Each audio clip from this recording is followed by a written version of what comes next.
Welcome back to Newsmaker Live. In a moment, we'll be taking your calls on the show so that you can add your input and also ask questions of Vincent Mc Doom. Also, if you were at the show last evening, you can give your feedback, because I'm sure that you would not trust my judgment alone. I know you trust me, but you need to hear from some other people as well. Going forward, Vincent, this is something that the Tourist Board had said from the beginning, that they want to make a staple of the Saint Lucia Jazz and Arts Festival. This, of course, was the first time ever that it was put on.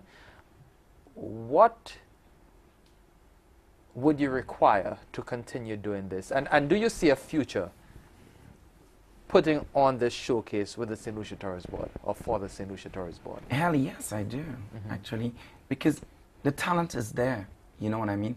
What I feel is, instead of giving so much monies to outside foreign talent, I'm not talking about outside foreign Saint Lucian talent, I'm talking about outside talent that are not Saint Lucian. You know, I felt these monies should go into the talent of Saint Lucians, you know. So I feel what can be done is, we can do this, we can do it together, and we can do it well, you know, if only, you know, they would listen, because I don't tread into their line of work. If I don't know something, I will not go into doing something that I don't know. But because I know what I'm doing, please let me do my work and try and understand it and work with me, you know, to get it. And that's what, you know, I've been asking for a very long time. We were out there marketing for many weeks that, you know, we wanted international standards. We were out there marketing for many weeks that we were looking for fresh faces and local talents, you know. And when I came up with the idea, you know, when I saw the lineup of the show, because they had done, you know, a lineup, and it was sent to me, which I have the email to it too. You know, they sent an email to me with the lineup of the show, and the lineup of the show was a foreign designer was going to start the show, and a foreign designer was going to close the show. I had not taken the decision; they had already taken the decision. So I said, "Is that how it happened, though?" Excuse me, how could it happen this way? You know, Saint Lucian taxpayers' money is paying for this show, you know. So I felt, and we are using local talent, the guest designers are supposed to remain guest designers. They are not supposed to overpower and override the Saint Lucian talent. You know, there must be some kind of equality, and the guest must remain guest. So I thought, and I told them, I think it is necessary, with the talents that I've seen in Saint Lucia, you know, and what I was working with the talents, I felt a Saint Lucian talent should open, you know, and, you know, I had to compromise with them to get a foreign talent to close, you know. So that was some of the things that I had to fight for, and certain things were vetoed. Another thing again was, you know, I felt they were saying in the press that they were looking for local talents and fresh faces. We were not looking for seasoned talents, you know, because the seasoned talents, they were coming in to empower the seasoned Saint Lucian international powers. Talents were coming in to empower the local ones, to give them confidence and to guide them. So I wanted to open the show with a local talent, a local model, because it's very important to open the show with a local model. Then they sent me an email stipulating that I open, because they had signed a contract with an international Saint Lucian model, you know, from Africa at the moment. She lives there. That they had signed a contract with her, and she had stipulated, and the Saint Lucian government, and they, in her contract, stipulated that she should start the show. So then and again, I had to fight with this, but that fight I had to give up, because they were talking about contracts with her.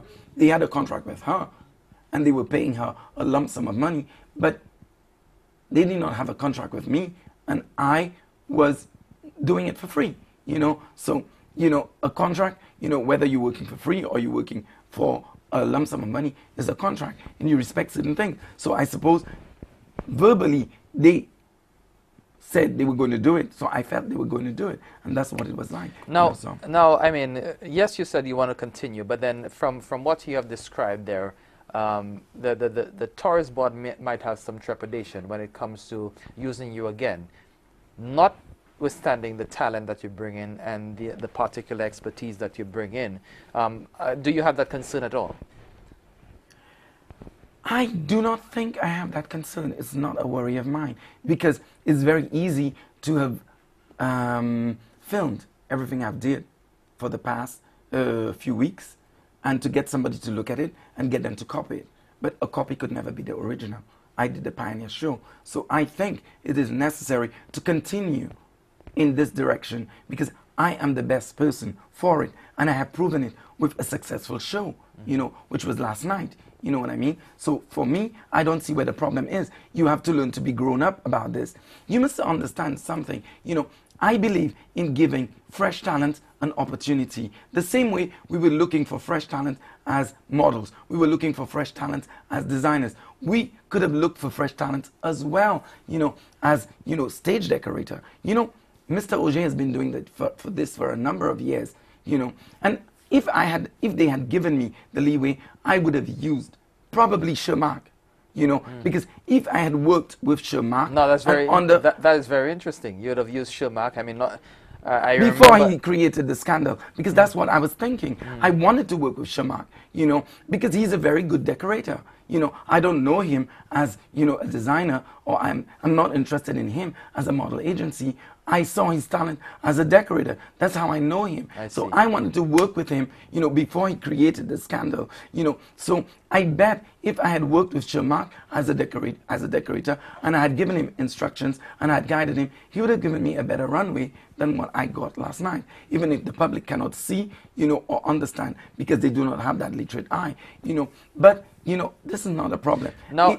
If I have to work with the tourist board, I will work with them. I don't have a problem with it. I'm very professional about it. But if they decide to be petty about their own egos, that's their problem. You know what I mean? I am looking after Saint Lucia's best interest because I am a part of Saint Lucia's best interest. No. I am interested in the local talent. I don't say it on TV and I don't do it behind. I'm not like this. Now, some people listening to you might say that there might be some personal issue between you and Adrian Auger, the stage designer. Is there anything personal? No, I don't have a personal issue with Adrian. No. What is the I don't have a personal issue with Adrian. The problem with Adrian don't take very kindly to advice. He is so used to being him doing it all the time. If somebody else tells him how to do it, Adrian always gives you what Adrian wants, you know, and I have had it, you know. I've seen it and I've experienced it with Adrian. You know, you would give Adrian something and Adrian would change it around because Adrian wants to use what Adrian wants and do what Adrian wants. You know, I am not in the tourist board clique. You know, Adrian is part of the tourist board clique. He's the one they use every year. He's the one they use to do the everything for jazz, mostly everything for jazz at least. You know what I mean? So Adrian is always getting that contract. Please, guys, you know, there are other people who are talented. You know, I see it in such a way that Adrian is so comfortable on his chair that he does not need to make an effort, you know. But if you give it to a fresh talent, he needs to prove himself. So he would make an effort and he would do something much stronger than what Adrian So you're speaking from a professional standpoint? I'm speaking from a professional standpoint. I don't have any problems with Adrian. You know, Adrian and his ego is not my problem, you know. Adrian is not bigger than me. I think I'm not on a pedestal higher than his. And, you know, we're on the same pedestal. You know what I mean? He's a local Saint Lucian talent. I'm an international talent, you know. So. Now, I mean, having said all that, and going back to my question about working with the tourist board, I mean, describing everything that you have described, do you think that they would say, okay, hey, Vincent, let's put everything that has happened, let's put the blow-ups behind us, and, you know, let's go ahead and do another show for next year, just because of the response? Because, of course, the response was phenomenal. You know, I'm sorry. You know, we didn't rehearse that, but yes, it was. Sorry. The response was phenomenal. They would be stupid not to do it. They would be stupid not to want, you know, to collaborate and do something. But then and again, you know, I have to thank them, you know, because they gave me an opportunity to discover certain things, you know. And not only did I discover, for me it was an eye-opener. I am not here to sugarcoat things for people. I am not a baker. I don't do turnovers. You know, this is not what I'm here for. But, you know, in working with them, you know, I learned a lot. It was an eye-opener for me. But I am here to work and I put my service, you know, at I put myself to the service of the Saint Lucian talent and the creative talent on the island. If the tourist board does not understand that, then I think they have a problem. But I believe in working strongly with them, and I believe in working as well with the Saint Lucian government. You know, I don't have an ego. I really don't have an ego. But if I have an image, you respect it. And I hate the idea that we have a problem with standards in Saint Lucia. We do have a problem with standards in Saint Lucia. And you know, every time you speak about standards, people seem to be afraid of standards. So for me, you know, I would like, you know, that standards be put in place or implemented, and we continue this work, because Saint Lucia has the possibility to bench this industry. And I think I could be, you know, the leader in benching or in helping the Saint Lucia Tourist Board do it. But then again, after all, I'm Saint Lucian, and after all, I am for my people, and I am there to work with my government. The Saint Lucia Tourist Board is a separate entity which was mandated, you know, to work with the Saint Lucian government. If the Saint Lucian government wants me, the Tourist Board cannot say no to me. Mm-hmm. Interesting. We'll take another break right now. When we come back, we'll be taking your calls, so stay close to your lines and dial in as soon as we put that number on the screen. You're watching Newsmaker Live. Vincent Mc Doom, creative director of Haute Couture, is our special guest here with us.